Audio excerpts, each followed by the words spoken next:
Assalamualaikum warahmatullahi wabarakatuh. Selamat pagi anak-anakku. Bertemu lagi dengan saya.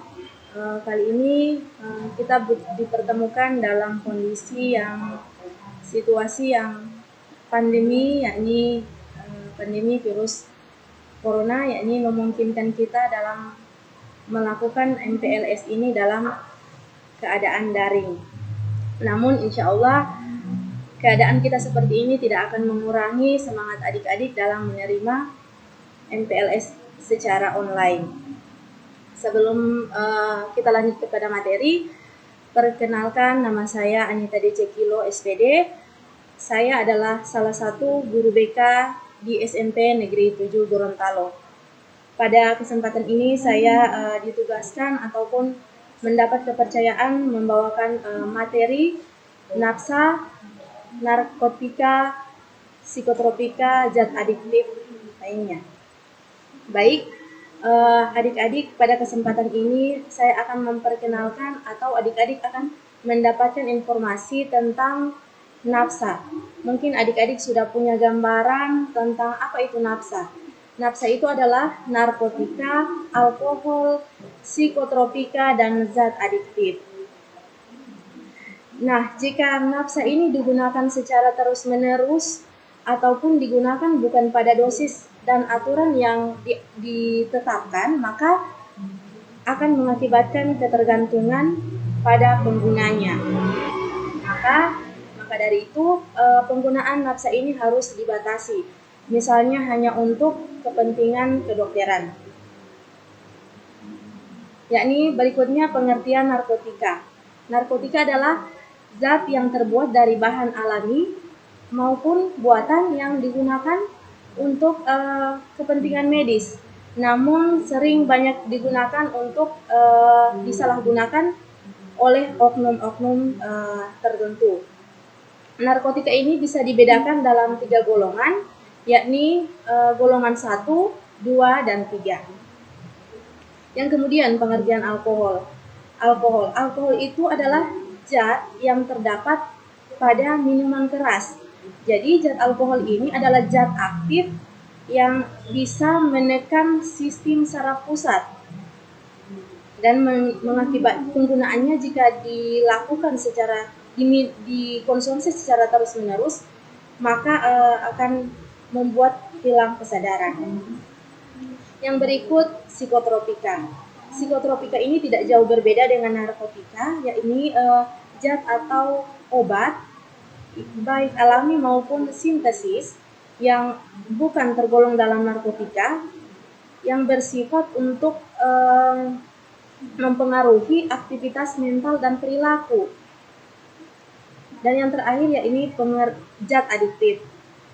Zat adiktif ini adalah zat-zat yang dapat mengakibatkan ketergantungan. Misalnya pada rokok. Nikotin pada rokok itu bisa mengakibatkan ketergantungan. Maka anak-anak jangan heran jika seorang remaja sudah mencoba untuk merokok, maka dia akan sulit untuk menghilangkan kebiasaannya ini. Karena dia sudah dalam tubuhnya sudah mengandung nikotin tadi. Nah, adik-adik bisa melihat jenis-jenis nafsa, yakni ganja, candu, dan lain sebagainya. Efek kerjanya itu terbagi atas 3, yakni pertama merangsang sistem saraf pusat, kedua menurunkan kesadaran, dan mengacaukan sistem saraf pusat. Cara menggunakannya dapat dibedakan, pertama diminum, kedua injeksi atau disuntik, ataupun bisa juga dihirup. Bentuknya yaitu dalam pasta, bisa dibuat pil ataupun gas, sehingga bahkan pada saat ini banyak orang-orang oknum tidak bertanggung jawab itu menciptakan sesuatu narkoba itu dalam bentuk-bentuk yang menarik. Hal itu disebabkan karena untuk menarik perhatian para remaja, khususnya adik-adik sekalian, untuk mencoba ataupun ingin mencari tahu lebih lebih jauh lagi tentang jenis-jenis ini tanpa memperhatikan dampak buruknya. Nah, di sini adik-adik bisa melihat beberapa ataupun bisa mengenal jenis-jenis nafsa, walaupun adik-adik mungkin belum pernah menemui ini, tapi setidaknya adik-adik sudah punya gambaran bagaimana jenis-jenis dari narkotika tersebut. Dan saya rasa adik-adik sudah pernah mendengar dari televisi ataupun dari media internet tentang beberapa jenis-jenis nafsa tersebut, yakni ganja, heroin, kokain, dan lain-lain. Nah, ini adalah salah satu bentuk jenis dari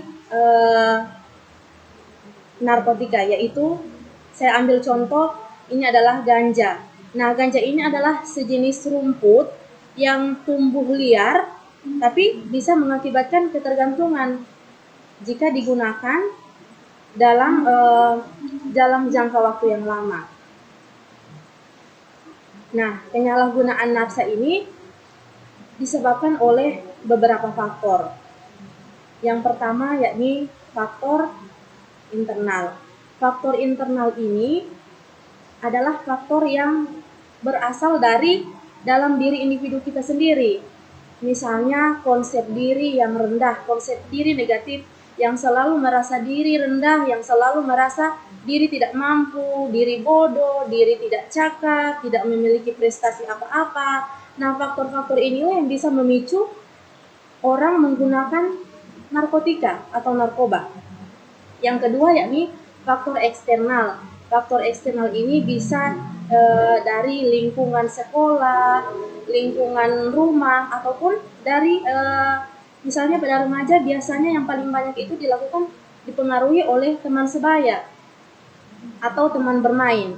Nah, hingga dapat berdampak, penyalahgunaan nafsa ini akan berdampak pada diri kita sendiri. Yakni pertama, dampaknya itu fisik. Nah, dampak yang paling dekat itu fisik. Pertama, fisik akan mengakibatkan berbagai macam penyakit yang akan timbul, sistem saraf kita tidak teratur, bahkan bisa berakibat fatal hingga kematian. Yang kedua, psikologi.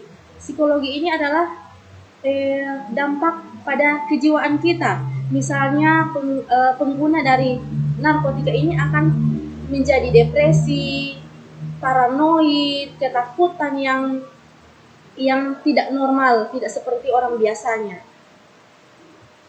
Dan yang terakhir itu dampak dari penyalahgunaan ini yakni dampak sosial ekonomi. Nah, dampak sosial ekonomi ini anak-anak yang sudah biasa menggunakan narkotika ataupun minuman keras, otomatis dia akan dijauhi oleh lingkungan sekitarnya akan menjauhinya, tidak ada lagi yang ingin berteman dengannya karena dipengaruhi oleh perilaku yang ditimbulkan oleh efek penyalahgunaan dari nafsa tersebut. Nah, di sini saya akan membagikan cara menanggulangi bagaimana agar kita tidak terpengaruh atau kita terhindar dari penyalahgunaan narkoba. Yakni pertama, preventif.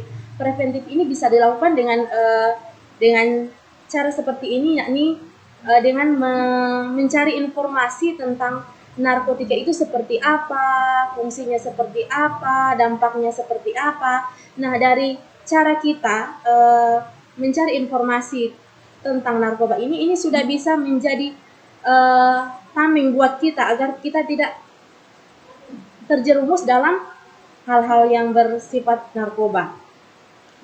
Yakni yang kedua, cara yang bisa kita lakukan untuk agar kita terhindar yakni keterampilan sosial yang bermanfaat.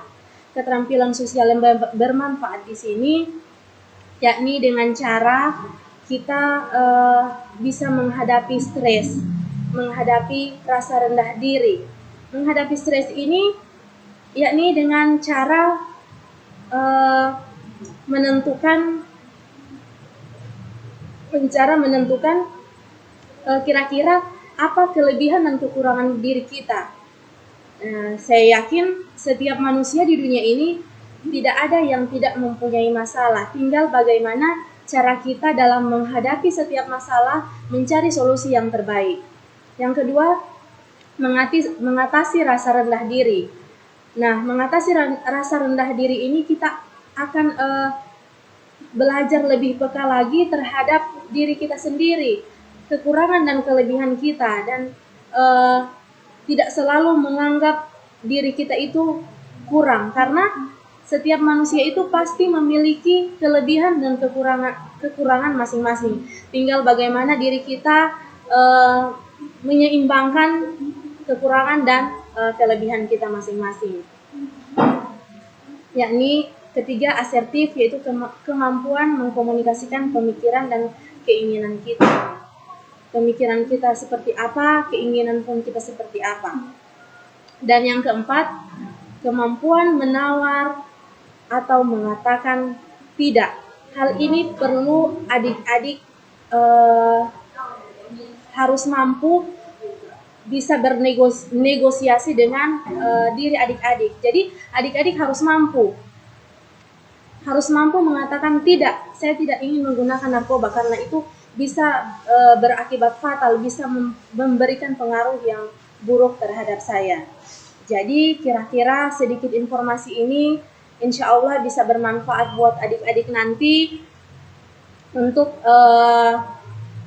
beradaptasi ataupun bagaimana adik-adik bisa menjalankan kehidupan sekolah nanti. Insya Allah kita akan bertemu di lain waktu dan kesempatan, tentu saja bukan dalam keadaan seperti ini.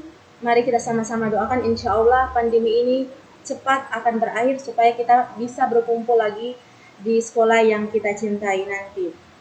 Jadi pada akhir kegiatan ini marilah adik-adik kita tanamkan pada diri kita untuk mengatakan tidak pada narkoba dan prestasi yes. Jadi hanya ini yang bisa saya sampaikan. Lebih dan kurangnya saya mohon maaf.